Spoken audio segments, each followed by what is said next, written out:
So লিনাক্সে আমরা visual code download করব, ইনস্টল করব। সো ফার্স্টে আমরা চলে যাব হচ্ছে এখানে যে ভিএস কোড ডাউনলোডে, দেন প্রথম যে ওয়েবসাইট আছে এখানে ঢুকবো, তারপর এখান থেকে .dev যেটা ডিভিয়ান অথবা উবুন্টু সেটা ডাউনলোড করবো।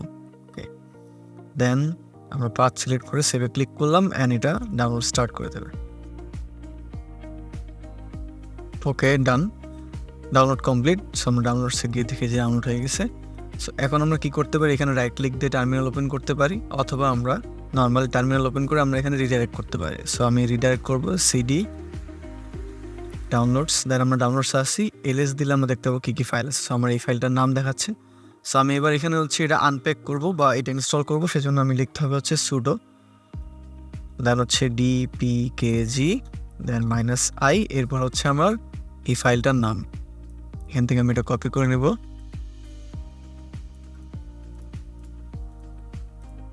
দিয়ে আমি এখন এন্টার প্রেস করব।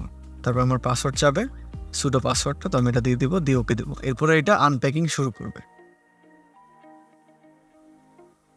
সো আমাদের আনপ্যাকিং ডান, তারপর আমাদের ভিএস কোড ইনস্টল হয়ে গেছে। সো আমরা এখান থেকেই দেখতে পারবো অ্যাপ্লিকেশনস থেকে এই যে আমাদের ভিজুয়াল স্টুডিও কোড, অথবা আমরা চাইলে এখানে কোড লিখে এন্টার প্রেস করলে আমাদের ভিজুয়াল স্টুডিওটা ওপেন হয়ে যাবে। That's it. এভাবে আমরা হচ্ছে উবুন্টু অথবা লিনাক্সে ভার্চুয়ালাইজেশন ইউজ করেও আমরা ভিএস কোড ডাউনলোড করতে পারি।